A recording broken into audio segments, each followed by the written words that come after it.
O aroma doce e picante de canela e citrinos pairava no ar, uma assinatura invisível da pequena banca de Amara Baptista.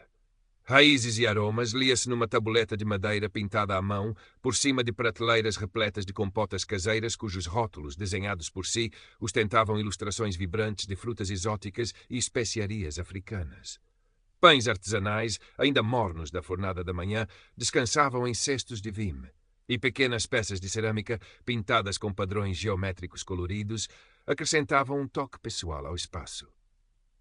Amara, uma mulher negra nos seus 30 e poucos anos, de estatura imponente e curvas generosas, que as suas roupas confortáveis, mas cheias de estilo, não tentavam disfarçar, ajeitou um lenço estampado que lhe prendia o volumoso cabelo afro. Os seus olhos escuros, normalmente melancólicos, brilhavam com uma satisfação tranquila enquanto observava o movimento matinal no mercado da praça. Um histórico mercado lisboeta, agora a fervilhar com a promessa, ou ameaça, da modernização. Os seus olhos escuros, normalmente melancólicos, brilhavam com uma satisfação tranquila enquanto observava o movimento matinal no mercado da praça. Um histórico mercado lisboeta agora a fervilhar com a promessa.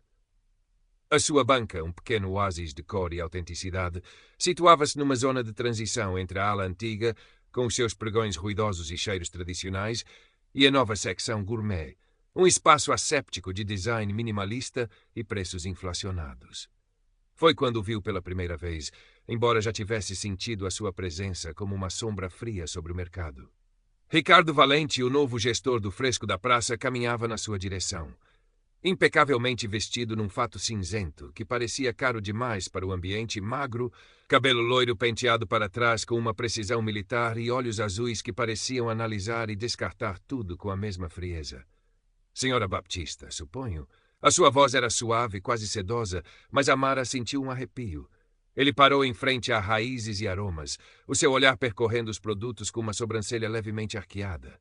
Que produtos exóticos! A pausa antes de exóticos transformou a palavra num insulto velado. Muito pitoresco. Amara forçou um sorriso.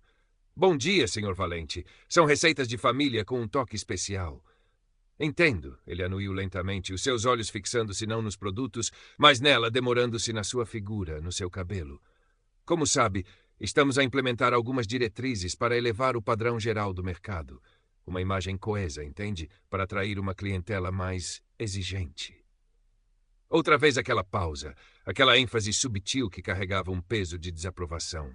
Amara sentiu o estômago apertar. Não era a primeira vez que sentia aquele tipo de escrutínio, aquela sugestão de que ela, com a sua pele escura e o seu corpo farto, não se encaixava. Os meus produtos são de alta qualidade, Sr. Valente, e os meus clientes apreciam a autenticidade. Sem dúvida, ele anuiu, um sorriso que não alcançava os olhos frios. Mas a percepção, minha cara senhora, a percepção é tudo, e precisamos garantir que o Fresco da Praça projeta a imagem correta. Ele afastou-se com um ligeiro aceno de cabeça, deixando Amara com um nó na garganta e a certeza desconfortável de que a sua luta naquele mercado estava apenas a começar.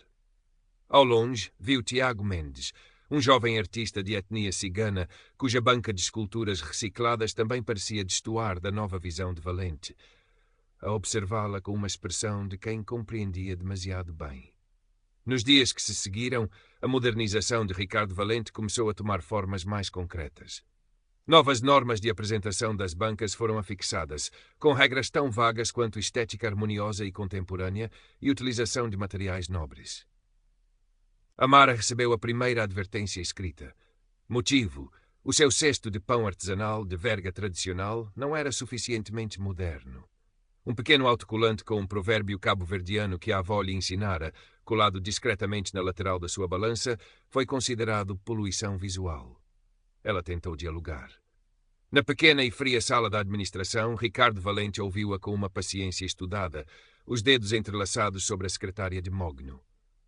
Minha querida Amara, ele disse, o tom paternalista a irritá-la profundamente, compreendo a sua paixão, mas são as regras, iguais para todos. Iguais? Amara não conseguiu evitar o tom de incredulidade. Não me parece que as bancas da nova ala, com os seus letreiros em néon e expositores de acrílico importado, estejam a ser fiscalizadas com o mesmo rigor por usarem materiais nobres. Valente suspirou, como se estivesse a lidar com uma criança teimosa. São conceitos diferentes, Amara. Eles já nasceram dentro da nova visão. Alguns espaços como o seu precisam de um incentivo maior para se alinharem. O incentivo veio sob a forma de mais advertências, de um aumento súbito nas taxas de limpeza e manutenção para a sua zona do mercado, enquanto a nova ala parecia imune a tais encargos.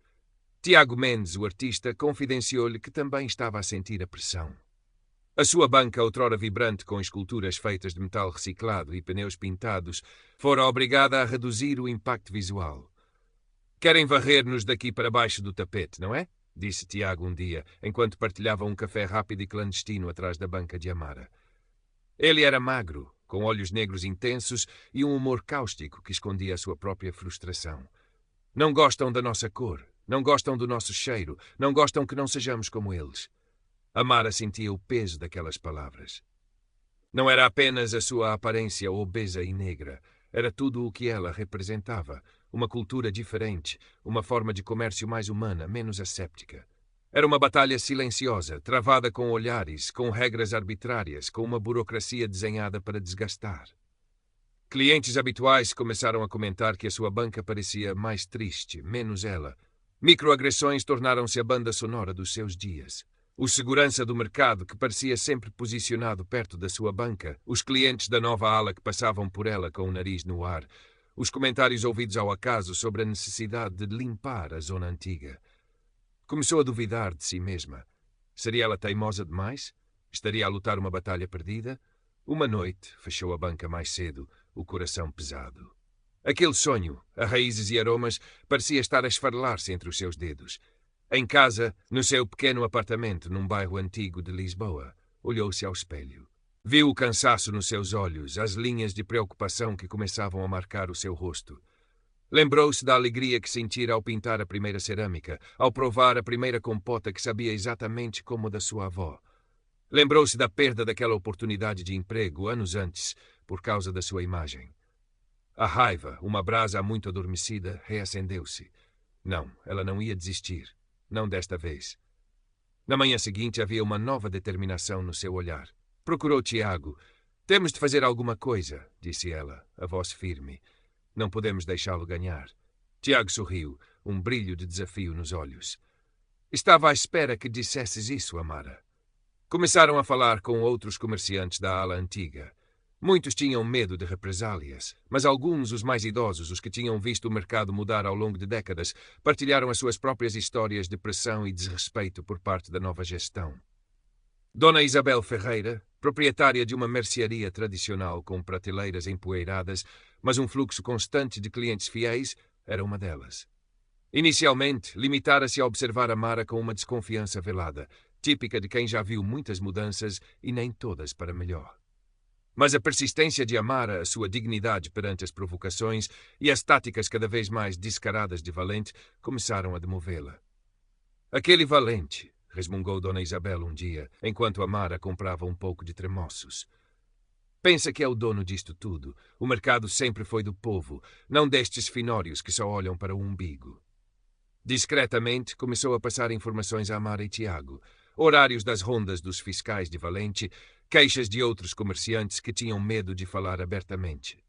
Um dia, quando um fiscal particularmente arrogante estava a tentar multar Amara por ter um vaso de manjericão não autorizado na sua banca, Dona Isabel acidentalmente tropeçou e derramou um copo de água nos papéis do fiscal, criando uma pequena e bem-vinda confusão.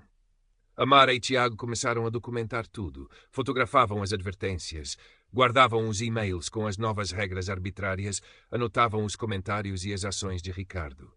Tiago, com o seu talento para a comunicação visual, começou a criar pequenos vídeos e posts para as redes sociais, de forma anónima, expondo a gentrificação com sabor a preconceito que estava a acontecer no fresco da praça. As publicações começaram a ganhar alguma tração, comentários de apoio e indignação a surgirem. A pressão sobre Amara aumentou. Ricardo Valente, provavelmente alertado para o burburinho online, tornou-se mais hostil, embora sempre mantendo uma fachada de profissionalismo. Sugestões de Amara para eventos culturais no mercado, como um dia dedicado à gastronomia dos países de língua portuguesa, foram liminarmente ignoradas, enquanto propostas de show cookings com chefes da moda da nova ala eram aprovadas instantaneamente. Chegaram ao ponto de surgirem críticas online falsas e maliciosas sobre a higiene das raízes e aromas que Amara sabia terem sido plantadas. Cada dia era uma pequena batalha pela sobrevivência, pela dignidade. Mas agora ela não estava sozinha. Sentia a solidariedade discreta de Tiago, os olhares de cumplicidade de Dona Isabel e até de alguns outros comerciantes que, embora receosos, começavam a admirá-la pela sua coragem. Então veio o golpe que Ricardo Valente esperava ser final. Um grande cartaz foi afixado na entrada do mercado, projeto de valorização e dinamização do fresco da praça, fase 2. Numa reunião convocada à pressa, Valente, com um sorriso triunfante, anunciou que várias bancas da zona antiga seriam recolocadas. Um eufemismo para a expulsão, para dar lugar a marcas internacionais de prestígio e a uma área de lazer exclusiva. As bancas de Amara e Tiago estavam na lista. Tinham 30 dias para desocupar. O anúncio caiu como uma bomba. O medo silenciou a maioria dos comerciantes afetados. Mas Amara, sentada ao lado de Tiago, sentiu uma estranha calma invadi-la. Era isto. O confronto final.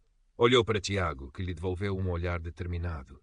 Dona Isabel, sentada umas filas atrás, acenou-lhe discretamente com a cabeça, um gesto quase imperceptível de apoio.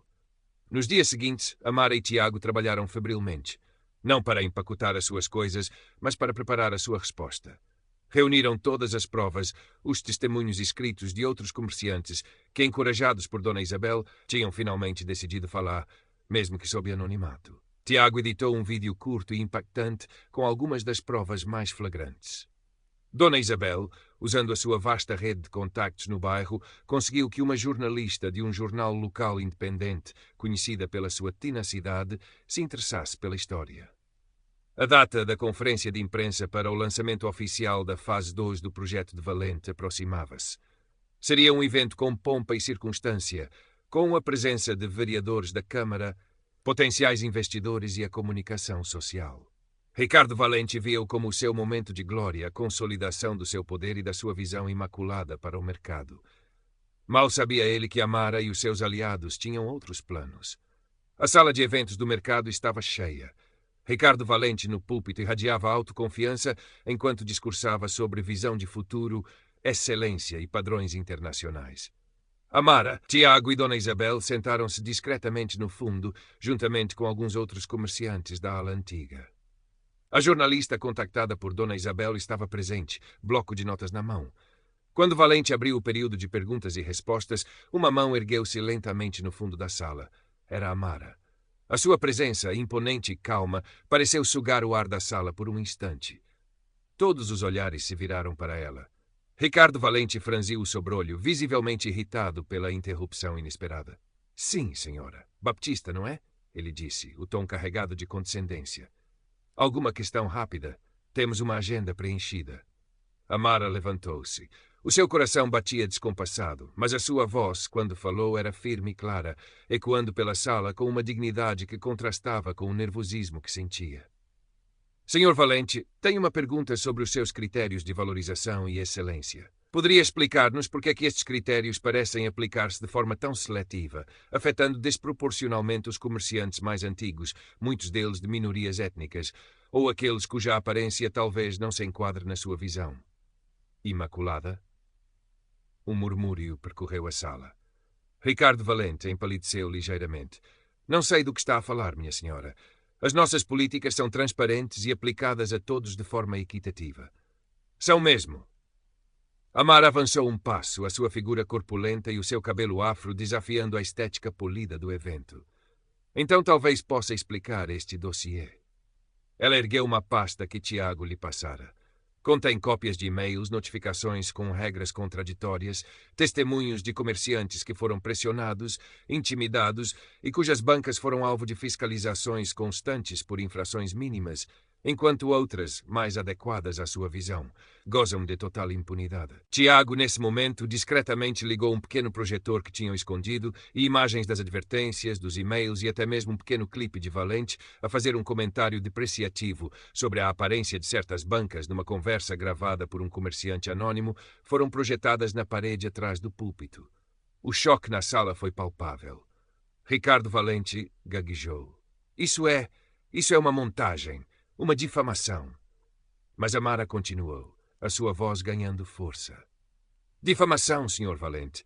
Ou será a verdade que o senhor tem tentado varrer para debaixo do tapete? A verdade de que este projeto de valorização é, na realidade, um projeto de exclusão, de que a sua excelência tem uma cor e um tamanho muito específicos. Dona Isabel levantou-se. Eu sou comerciante neste mercado há 50 anos e posso confirmar que nunca vi tanta injustiça como desde que este senhor tomou conta da gestão. Outros comerciantes da ala antiga, encorajados, começaram a murmurar o seu acordo, alguns até a levantar-se em apoio a Amara. A jornalista já estava de pé, a fazer perguntas incisivas a um Ricardo Valente, agora visivelmente descontrolado, a sua máscara de charme e superioridade a estilhaçar-se. Os flashes das câmaras disparavam. O evento de glória de Valente tinha-se transformado num espetáculo de humilhação pública. Amara permaneceu de pé, observando. Não sentia triunfo, mas um cansaço profundo e um tênue, muito tênue, fio de esperança. Nos dias que se seguiram, a história explodiu. Os jornais locais publicaram artigos detalhados, as redes sociais fervilharam com o vídeo do confronto e com a hashtag O Fresco da Injustiça. Depoimentos de outros comerciantes, agora mais corajosos, vieram a público. A pressão sobre a administração municipal e sobre a empresa que geria o mercado tornou-se insustentável.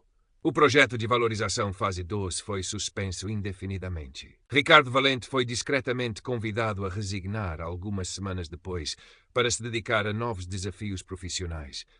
A sua queda foi tão rápida quanto a sua ascensão arrogante. Amara e Tiago mantiveram as suas bancas.